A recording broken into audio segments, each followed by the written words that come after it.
Okay, അപ്പോൾ നമുക്കിനി next അതുപോലെ തന്നെ ഫണ്ട് ഫ്ലോ സ്റ്റേറ്റ്മെൻറ്റ് പ്രിപ്പയർ ചെയ്യുന്ന മറ്റൊരു പ്രോബ്ലം നമുക്ക് ചെയ്യാം. ഓക്കെ, അപ്പോൾ ഈ പ്രോബ്ലത്തിൻ്റെ ഒരു പ്രത്യേകത എന്താ വെച്ചിട്ടുണ്ടെങ്കിൽ ഇതൊരു പാർട്ട്ണർഷിപ്പ് ഫേമാണ്.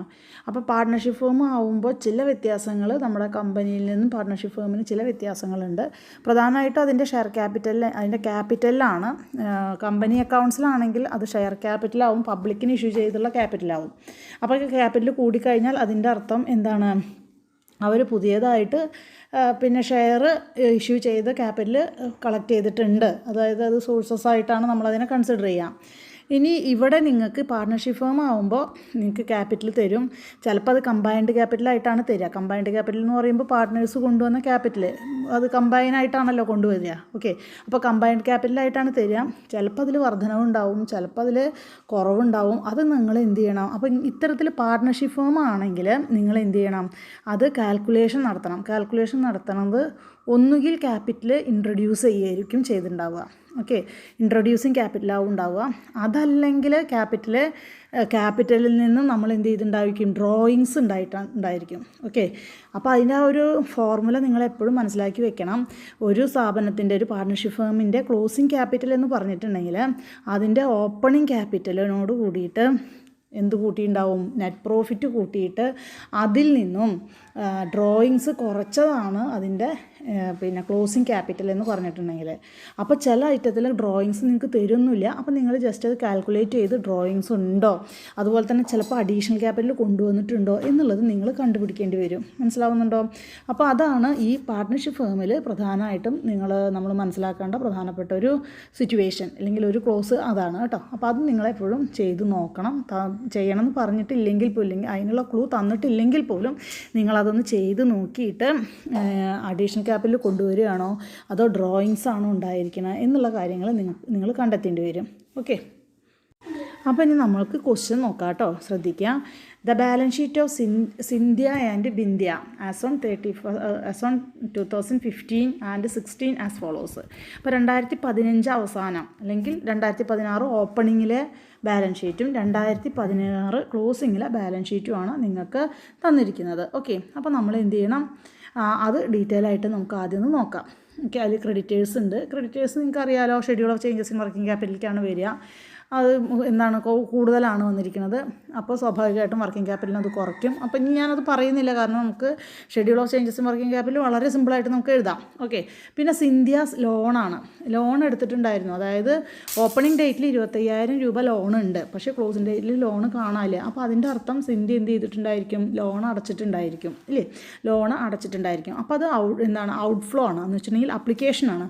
അപ്പോൾ 25,000 രൂപ റീപേയ്മെൻറ്റ് ഓഫ് സിന്ധ്യാസ് ലോൺ എന്ന് പറഞ്ഞിട്ട് നമ്മൾ ഇതിൽ എഴുതണം, ഫണ്ട് ഫ്ലോ സ്റ്റേറ്റ്മെൻറ്റിൽ എഴുതണം. കാരണം സ്ഥാപനത്തിൽ നിന്ന് പോവുമല്ലേ, അപ്പോൾ അത് ഔട്ട്ഫ്ലോയിൽ കാണിക്കുക അല്ലെങ്കിൽ അപ്ലിക്കേഷനിൽ കാണിക്കുക. ഇനി അടുത്തത് ലോൺ ഫ്രം ബാങ്ക്. 40,000 രൂപ ഉണ്ടായിരുന്നത് ഓപ്പണിങ്ങിൽ ഉണ്ടായിരുന്ന ബാങ്ക് ലോൺ അല്ലെങ്കിൽ ലോൺ തുക എത്രയും മാറിയിട്ടുണ്ട്? 50,000 ആയിട്ട് മാറിയിട്ടുണ്ട്. അപ്പോൾ അതിൽ നിന്ന് നമ്മൾ എന്ത് മനസ്സിലാക്കണം? 10,000 രൂപ പിന്നെയും ലോൺ എടുത്തിട്ടുണ്ട് അല്ലേ? പിന്നെയും ലോൺ എടുത്തിട്ടുണ്ട്. അപ്പോൾ ബിസിനസ്സിനെ സംബന്ധിച്ച് അത് എന്താണ്? സോഴ്സസ് ഓഫ് ഫണ്ടാണ് അല്ലേ? ക്യാഷ് കൂട്ടുന്ന റൈറ്റാണ്. അപ്പോൾ നമ്മളത് എവിടെ എഴുതണം? സോഴ്സസിൽ എഴുതണം, സോഴ്സസ് സൈഡിൽ എഴുതണം. ക്ലിയർ അല്ലേ? പിന്നെ കമ്പൈൻഡ് ക്യാപിറ്റൽ നിങ്ങൾക്ക് തന്നിട്ടുണ്ട്. രണ്ടുപേരും കൂടി കൊണ്ടുവന്ന ക്യാപിറ്റൽ തുടക്കത്തിൽ 1,25,000 ആയിരുന്നു. ഇപ്പോൾ അത് 1,53,000 ആയിട്ട് മാറിയിട്ടുണ്ട്. അപ്പോൾ അതിൻ്റെ അർത്ഥം എന്താ വെച്ചിട്ടുണ്ടെങ്കിൽ ഇതിനോട് കൂടിയിട്ട് ഏതും കൂടി കൂട്ടിയിട്ടുണ്ട് നമ്മൾ? ക്യാപിറ്റലിനോട് കൂടിയിട്ട് നമ്മൾ നെറ്റ് പ്രോഫിറ്റും കൂടി കൂട്ടിയിട്ടുണ്ട്. മനസ്സിലാവും? നെറ്റ് പ്രോഫിറ്റിൻ്റെ ഡീറ്റെയിൽ ഇവിടെ തന്നിട്ടില്ല. പാർട്ട്ണർഷിപ്പ് ഫേമിൽ സ്വാഭാവികമായിട്ടും അങ്ങനെ തരാറില്ല. പകരം നമ്മൾ ക്യാപിറ്റലിനോട് കൂടിയിട്ട് അത് ആഡ് ചെയ്യുകയാണ് ചെയ്യുക. ഓക്കെ, അങ്ങനെ ക്ലോസിങ് ക്യാപിറ്റൽ 1,53,000 ആണ് തന്നിരിക്കുന്നത്. അപ്പോൾ അത് പ്രോഫിറ്റ് കൂട്ടിയത് കൊണ്ടായിരിക്കാം. പിന്നെ അതിൽ എന്തെങ്കിലും അഡ്ജസ്റ്റ്മെൻറ്റ് ഉണ്ടോ എന്നുള്ള കാര്യങ്ങളൊക്കെ നമ്മൾ കണ്ടുപിടിക്കണം. അപ്പോൾ നമുക്കത് അഡീഷണൽ ഇൻഫർമേഷനിൽ ഉണ്ടോ എന്നുള്ളത് നോക്കാം. എന്നിട്ട് നമുക്കത് ചെയ്യാം. ഓക്കെ, ഇനി അടുത്തത് ബാലൻസ് ഷീറ്റിലെ അസറ്റ് സൈഡ് ശ്രദ്ധിക്കൂ. ക്യാഷ് അത് നമുക്ക് schedule of changes in working capital വരും. അത് ഇത്രയും കുറയുകയാണല്ലേ ചെയ്തിരിക്കുന്നത്. അപ്പോൾ വർക്കിംഗ് ക്യാപിറ്റലിനെ ഡിക്രീസ് ചെയ്യുകയാണ് ചെയ്യുക. അതുപോലെ തന്നെ ഡെപ്റ്റേഴ്സ് 30,000 ഉള്ളത് 50,000 ആയിട്ടുണ്ട്. വർക്കിംഗ് ക്യാപിറ്റൽ അപ്പോൾ 20,000 കൂടുക എന്നുള്ളൊരു എഫക്റ്റാണ് വരിക. സ്റ്റോക്ക് 35,000 25,000 ആയിട്ട് മാറിയിട്ടുണ്ട്. അതും എന്ത് ചെയ്തിരിക്കുകയാണ്? കുറഞ്ഞിരിക്കുകയാണ്. അപ്പോൾ ഇത്രയും നമുക്ക് ഏതൊരു schedule of changes in working capital ഈ 3 ഐറ്റമാണ് കറണ്ട് അസറ്റായിട്ട് നിങ്ങൾ കാണിക്കേണ്ടത്. ഓക്കെ, അടുത്തത് ഫിക്സഡ് അസറ്റ് ആണ്. മെഷീനറി 80,000 55,000 ആയിട്ട് കുറഞ്ഞിട്ടുണ്ട്. അപ്പോൾ ഒന്നെങ്കിൽ അത് സെയിലാവാം, ഇനി വേറെ എന്തെങ്കിലുമൊക്കെ ഉണ്ടോ, ഡിപ്രീസിയേഷൻ ആവാം. നമുക്കത് നമ്മുടെ ഈ അഡീഷണൽ ഇൻഫർമേഷനിൽ തന്നിട്ടുണ്ടോ എന്നുള്ളത് നോക്കാം, അതിനനുസരിച്ചിട്ട് പറഞ്ഞുതരാം. ഓക്കെ. അതുപോലെ തന്നെ ലാൻഡ് 40,000 എന്നുള്ളത് എത്രയും മാറിയിട്ടുണ്ട്, 50,000 ആയിട്ട് മാറിയിട്ടുണ്ട്. അപ്പോൾ അഡീഷണൽ ആയിട്ട് ലാൻഡ് പർച്ചേസ് ചെയ്തതാവാം. ഡിപ്രീസിയേഷൻ ഉണ്ടെങ്കിൽ അതുകൂടെ കുറച്ചിട്ട് വേണം നമ്മൾ ആ ഡിഫറൻസ് എന്തായിട്ട് കാണാൻ, പർച്ചേസായിട്ട് കാണാനായിട്ട്. മനസ്സിലാവുന്നുണ്ടോ? എന്നാൽ ഡിപ്രീസിയേഷൻ തന്നിട്ടില്ലെങ്കിൽ നിങ്ങൾക്ക് ഈ 10,000 മൊത്തം പർച്ചേസിംഗ് ആയിട്ട് കൺസിഡർ ചെയ്യാം. സോ നിങ്ങളത് ആപ്ലിക്കേഷനിൽ കാണിക്കണം. അതേപോലെ തന്നെയാണ് ബിൽഡിങ് 35,000 60,000 ആയിട്ട് കൂടിയിട്ടുണ്ട്. അപ്പോൾ ഡിപ്രീസിയേഷൻ തന്നിട്ടുണ്ടെങ്കിൽ നിങ്ങൾ ആ ഓപ്പണിംഗ് വാല്യൂവിൽ നിന്ന് ആ ഡിപ്രീസിയേഷൻ കുറയ്ക്കണം. ശേഷം ഡിഫറൻസ് കണ്ടിട്ട് പർച്ചേസിങ്ങിലേക്ക് എഴുതണം. ഓക്കെ. ഡിപ്രീസിയേഷൻ തന്നിട്ടില്ലെങ്കിൽ ഈ ഡിഫറൻസ് 35,000 നിന്ന് 60,000 ഡിഫറൻസ് ആയിരിക്കും എന്ത്, പർച്ചേസിങ്. അപ്പോൾ നിങ്ങളത് ഔട്ട്ഫ്ലോ സൈഡിൽ അല്ലെങ്കിൽ അപ്ലിക്കേഷൻ സൈഡിൽ എഴുതണം. ഇങ്ങനെയാണത് ചെയ്യുക. ഓക്കെ. ഇനി നമുക്ക് അഡീഷണൽ, അപ്പോൾ ഈ തന്ന ഇൻഫർമേഷൻസ് ക്ലിയർ ആയിട്ടുണ്ടാവുമെന്ന് വിചാരിക്കുന്നു. ഇനി നമുക്ക് അഡീഷണൽ ഇൻഫർമേഷൻ അല്ലെങ്കിൽ അഡ്ജസ്റ്റ്മെൻറ്റ് തന്നിട്ടുണ്ട്, അതുകൂടെ നമുക്കൊന്ന് നോക്കാം. ഓക്കെ.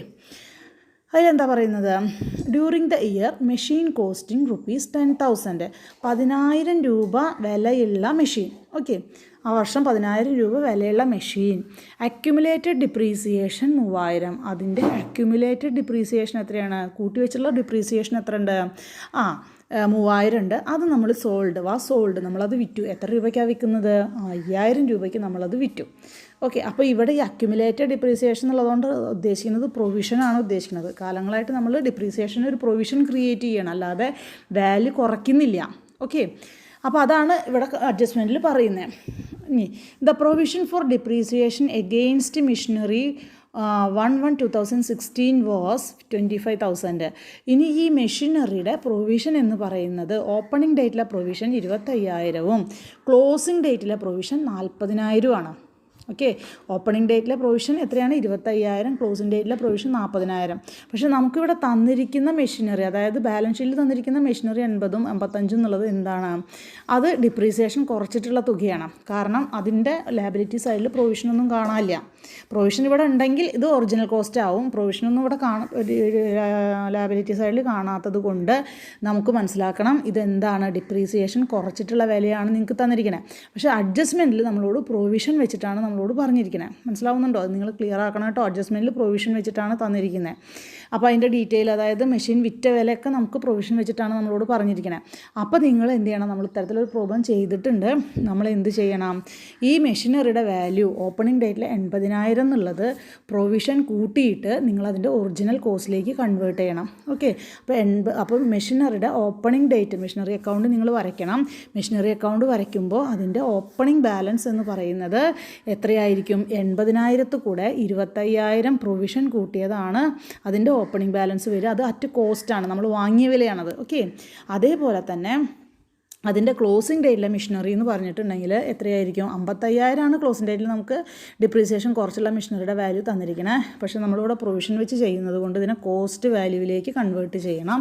അപ്പോൾ 55,000 പ്ലസ് 40,000 അതാണ് ക്ലോസിംഗ് വാല്യൂവിലുള്ള മെഷീനറിയുടെ വാല്യൂ. ഓക്കെ. ക്ലോസിങ്ങിലുള്ള മെഷീനറിയുടെ വാല്യൂ 55,000 പ്ലസ് 40,000 ആണ്. ഓക്കെ. ഇനി നമ്മൾ എന്ത് ചെയ്യണം, അത് വിൽക്കുകയാണ് അല്ലേ, മെഷീനറി വിൽക്കുകയാണ്.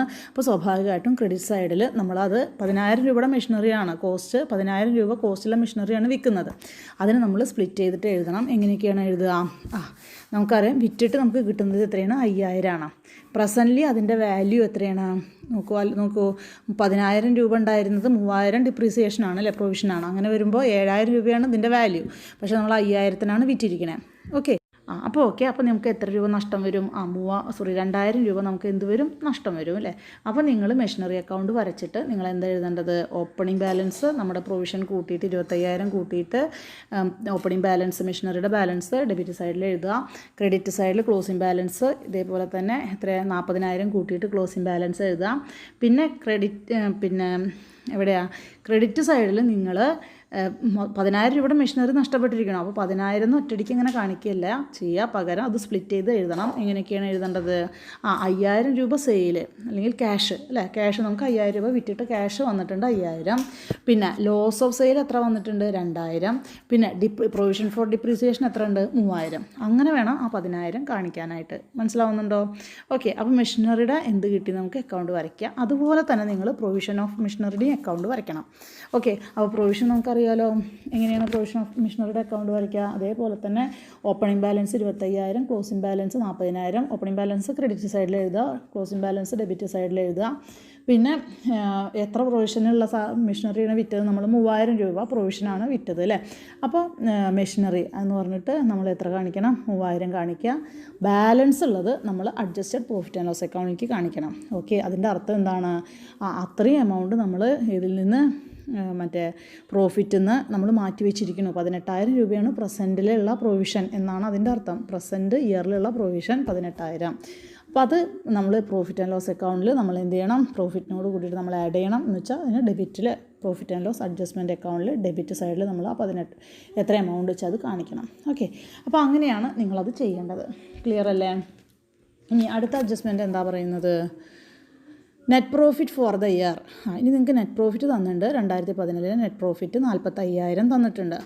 അപ്പോൾ അതുകൊണ്ടുള്ള അർത്ഥം ഇത് എന്തിനു വേണ്ടിയിട്ടാണ് തരുന്നത് വെച്ചെങ്കിൽ നമുക്കറിയാം കമ്പൈൻഡ് ഓപ്പണിംഗ് ക്യാപിറ്റൽ എത്രയാണ്, 1,25,000 ആണ്.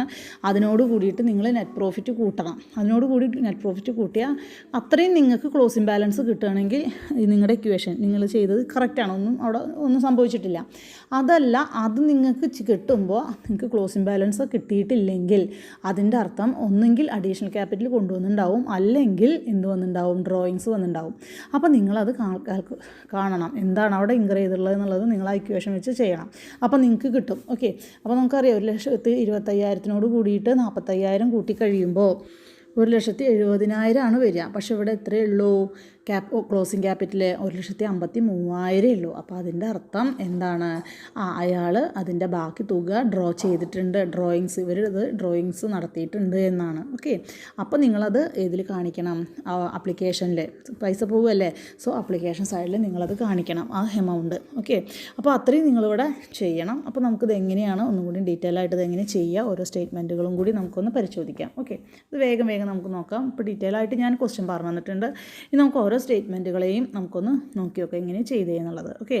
ഓക്കെ, അപ്പോൾ schedule of changes in working capital ഞാൻ പറയുന്നില്ല. കറണ്ട് അസറ്റുകളെ നിങ്ങൾ ഇങ്ങനെ കൃത്യമായിട്ട് എഴുതുക, ടോട്ടൽ ചെയ്യുക, കറണ്ട് ലയബിലിറ്റി എഴുതുക.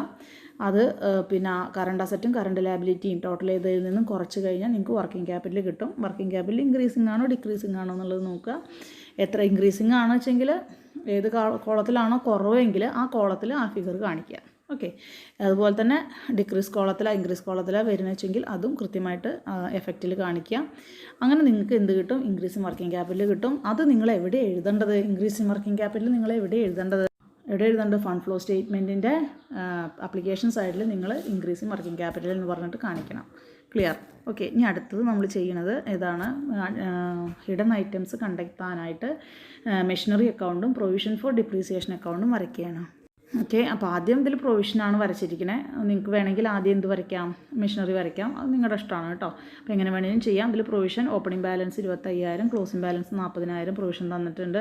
പിന്നെ 3,000 രൂപ പ്രൊവിഷനുള്ള മെഷീനറിയാണ് വിൽക്കുന്നത്. അപ്പോൾ 3,000 രൂപ പ്രൊവിഷൻ ഇനി അവിടെ ഉണ്ടാവില്ല. സോ നമ്മളതിനെ ഡെബിറ്റ് സൈഡിൽ കാണിക്കുക. ബാലൻസ് 18,000 രൂപ, അതാണ് ഈ വർഷത്തെ പ്രൊവിഷൻ 18,000. അത് പ്രോഫിറ്റ് ആൻഡ് ലോസ് അഡ്ജസ്റ്റ്മെൻറ്റ് അക്കൗണ്ടിലേക്ക് കൊടുക്കുക. ഓക്കെ, പിന്നെ മെഷീനറി അക്കൗണ്ട് ഞാൻ വ്യക്തമായിട്ട് പറഞ്ഞിട്ടുണ്ടായിരുന്നു. ഓപ്പണിംഗ് ബാലൻസ് എന്ന് പറയുമ്പോൾ 80,000 കൂടെ 25,000 കൂട്ടണം, എന്നാലാണ് കോസ്റ്റ് വാല്യൂ കിട്ടുള്ളൂ. ക്ലോസിംഗ് ബാലൻസ് 55,000 കൂടെ 40,000 കൂട്ടണം. എന്നിട്ട് നിങ്ങൾ അതിലിടയ്ക്ക് 10,000 രൂപയുടെ മെഷീനറിയാണ് വിറ്റിരിക്കുന്നത്, ആ എഫക്റ്റ് അവിടെ വരണം. ഓക്കെ, അപ്പോൾ അതെങ്ങനെയൊക്കെയാണ്, 3,000 പ്രൊവിഷൻ വന്നിട്ടുണ്ട്, ക്യാഷ് സെയിൽ 5,000 രൂപ കിട്ടിയിട്ടുണ്ട്, പിന്നെ ലോസ് 2,000 രൂപ. അപ്പോൾ അത് നമ്മൾ വ്യക്തമാക്കിയിട്ട് കാണിച്ചു. ഓക്കെ, ആ ലോസിന് നമ്മൾ എവിടേക്ക് ട്രാൻസ്ഫർ ചെയ്യണം, പ്രോഫിറ്റ് ആൻഡ് ലോസ് അഡ്ജസ്റ്റ്മെൻറ്റ് അക്കൗണ്ടിലേക്ക് മാറ്റണം കേട്ടോ. കാരണം പ്രോഫിറ്റ് കുറയുകയാണ് ചെയ്തിരിക്കുന്നത് അതുകൊണ്ട്. ഓക്കെ, അപ്പോൾ ഇത് ഇത്രയും വരയ്ക്കുക.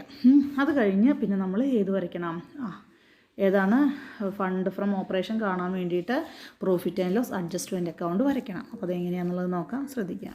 Profit and loss adjustment account സിമ്പിളായിട്ട് നമുക്ക് വരയ്ക്കാം. എന്താണ് അതിലേതൊക്കെയാണ് വരുന്നത്, ഓപ്പണിംഗ് ബാലൻസ് തന്നിട്ടില്ല കേട്ടോ പ്രോഫിറ്റിൻ്റെ. ഓക്കെ, അപ്പോൾ നിങ്ങൾ പ്രൊവിഷൻ ഫോർ ഡിപ്രീസിയേഷൻ 18,000 ഉണ്ട്. അതേപോലെ തന്നെ loss on sale of machinery എത്ര ഉണ്ട്, loss on sale of machinery 2,000 ഉണ്ട്. ക്ലോസിംഗ് ബാലൻസ് 45,000 തന്നിട്ടുണ്ട്. ഓക്കെ, അപ്പോൾ നിങ്ങൾക്ക് ഫണ്ട് ഫ്രം ഓപ്പറേഷനായിട്ട് 65,000 രൂപയാണ് കിട്ടുക. ക്ലിയർ അല്ലേ? ദെൻ നമുക്ക് നെക്സ്റ്റ് ഏതാണ്, ഫണ്ട് ഫ്ലോ സ്റ്റേറ്റ്മെൻറ്റ് വരയ്ക്കാം. ഓക്കെ, നമുക്കിനി ഫണ്ട് ഫ്ലോ സ്റ്റേറ്റ്മെൻറ്റ് പ്രിപ്പയർ ചെയ്യാം. ഫണ്ട് ഫ്ലോ സ്റ്റേറ്റ്മെൻറ്റിൽ നിങ്ങൾക്കറിയാം എന്താണ്, ആദ്യം സോഴ്സസ്, പിന്നെ അപ്ലിക്കേഷൻ സൈഡ് എഴുതുക. അതിൽ സോഴ്സസ് ഏതൊക്കെയാണ്? മെഷീനറി നമ്മൾ വിറ്റിട്ടുണ്ട് 5000 രൂപയ്ക്ക് സെയിൽ ഓഫ് മെഷീനറി. പിന്നെ ഫണ്ട് ഫ്രം ഓപ്പറേഷൻ ഒരു 65,000 രൂപ ഫണ്ട് ഫ്രം ഓപ്പറേഷൻ വന്നിട്ടുണ്ട്. പിന്നെ നമ്മൾ profit and loss adjustment account വരച്ചിട്ട് അല്ലേ. പിന്നെ നമുക്ക് ലോൺ ഫ്രം ബാങ്കിൽ നിന്ന് നമ്മളൊരു 10,000 രൂപ എന്തെടുത്തിട്ടുണ്ട്? ലോൺ എടുത്തിട്ടുണ്ട് അല്ലേ. അപ്പോൾ അത്രയാണ് നമുക്ക് സോഴ്സസ് സൈഡിൽ വരുന്നത്. ഇനി അപ്ലിക്കേഷൻ സൈഡിൽ എന്തൊക്കെ വരുന്നുണ്ട്? ലാൻഡ് പർച്ചേസ് ചെയ്തിട്ടുണ്ട് 10,000 രൂപയ്ക്ക്. നമുക്ക് ഡിപ്രീസിയേഷനോ കാര്യങ്ങളോ ഒന്നും തന്നിട്ടില്ല. അപ്പോൾ നമുക്ക് അറിയാം ലാൻഡ് നോക്കിക്കഴിഞ്ഞാൽ 40,000 ഉള്ള ലാൻഡ് 50,000 ആയിരിക്കുകയാണ്. സോ 10,000 രൂപ പർച്ചേസ് ചെയ്തിരിക്കുകയാണ്. അതുപോലെ തന്നെ ബിൽഡിംഗ് 35,000 ഉള്ള ബിൽഡിംഗ് 60,000 ഡിപ്രീസിയേഷൻ്റെ ഡീറ്റെയിൽ ഒന്നും തരാത്തത് കൊണ്ട് നമ്മളത് അത്രയും പർച്ചേസ് ചെയ്ത പോലെ കൺസിഡർ ചെയ്യുക. 25,000 രൂപയ്ക്ക് അത് പർച്ചേസ് ചെയ്തു. ഇനി റീപേയ്മെൻറ്റ് ഓഫ് സിന്ധ്യാസ് സിന്ധ്യ ലോണ് തിരിച്ചു കൊടുത്തിട്ടുണ്ട് 25,000 രൂപ. അത് ഈ ബിസിനസ് എടുത്തിട്ടാണ് കൊടുത്തിരിക്കുന്നത് അല്ലേ. അപ്പോൾ സ്വാഭാവികമായിട്ട് 25,000 രൂപ പോയി. പിന്നെ ഡ്രോയിങ്സ് ഒരു 17,000 രൂപ ഉണ്ട്. അത് എങ്ങനെയാണ് വന്നതെന്നുള്ളതിൻ്റെ കാൽക്കുലേഷൻ ഞാൻ അടിയിൽ കൊടുത്തിട്ടുണ്ട്, ഒന്ന് ശ്രദ്ധിക്കൂ. നമുക്കറിയാം ഓപ്പണിംഗ് ക്യാപിറ്റലും നെറ്റ് പ്രോഫിറ്റും അതിൽ നിന്ന് ഡ്രോയിങ്സ് കുറച്ചാൽ ക്ലോസിംഗ് ക്യാപിറ്റൽ കിട്ടും. ഓക്കെ, അപ്പോൾ ഡ്രോയിങ്സ് ഉണ്ട് അല്ലേ. ഇതിൽ നമുക്ക് നോക്കുമ്പോൾ തന്നെ അറിയാം ഇതിൽ ഡ്രോയിങ്സ് ഉണ്ടെന്ന്. സോ ഡ്രോയിങ്സ് കാണാൻ നമ്മൾ എന്ത് ചെയ്താൽ മതി? ഓപ്പണിംഗ് ക്യാപിറ്റലും നെറ്റ് പ്രോഫിറ്റും തമ്മിൽ കൂട്ടുക. അതിൽ നിന്നും ക്ലോസിംഗ് ക്യാപിറ്റൽ കുറച്ചാൽ നിങ്ങൾക്ക് എന്ത് കിട്ടും? ഡ്രോയിങ്സ് കിട്ടും കേട്ടോ. അത് 17,000. ഓക്കെ, അതാണ് അതവിടെ എഴുതിയിരിക്കുന്നത്. പിന്നെ increase in working capital 3,000. Okay, അപ്പോൾ നിങ്ങൾക്ക് അത് ടോട്ടൽ ചെയ്യുമ്പോൾ ഫണ്ട് ഫ്ലോ സ്റ്റേറ്റ്മെൻറ്റ് 80,000 കിട്ടും. അപ്പോൾ ചെറിയൊരു വ്യത്യാസം നമ്മൾ ഏതിൽ നിന്ന് വ്യത്യാസമായിട്ട് പറയുന്നുണ്ട്? നമ്മുടെ കമ്പനിയുടെ ഇതിൽ നിന്ന് വ്യത്യാസമായിട്ട് ഈ ഒരു കമ്പൈൻഡ് ക്യാപിറ്റൽ, മറ്റേത് ഷെയർ ക്യാപിറ്റലാവും, ഇതിൽ കമ്പൈൻഡ് ക്യാപിറ്റൽ എന്ന് പറഞ്ഞിട്ടാവും തരിക. ഓക്കെ, വേറെ വ്യത്യാസമൊന്നുമില്ല. അപ്പോൾ നമ്മൾ അതിൻ്റെ ഡിഫറൻസ് കണ്ട് നമ്മൾ ഡ്രോയിങ്സ് ആണോ അല്ലെങ്കിൽ മറ്റ് അഡീഷണലായിട്ട് ക്യാപിറ്റൽ കൊണ്ടുവന്നിരിക്കുകയാണോ എന്നുള്ളത് നിങ്ങൾ മനസ്സിലാക്കണം. ഓക്കെ, അപ്പോൾ അത്രയാണ് ഇതിൽ വരുന്നത്. നന്നായിട്ട് മനസ്സിലാക്കിയിട്ട് നോട്ട്ബുക്കിലേക്ക് എഴുതിയെടുക്കുക കേട്ടോ. ഓക്കെ.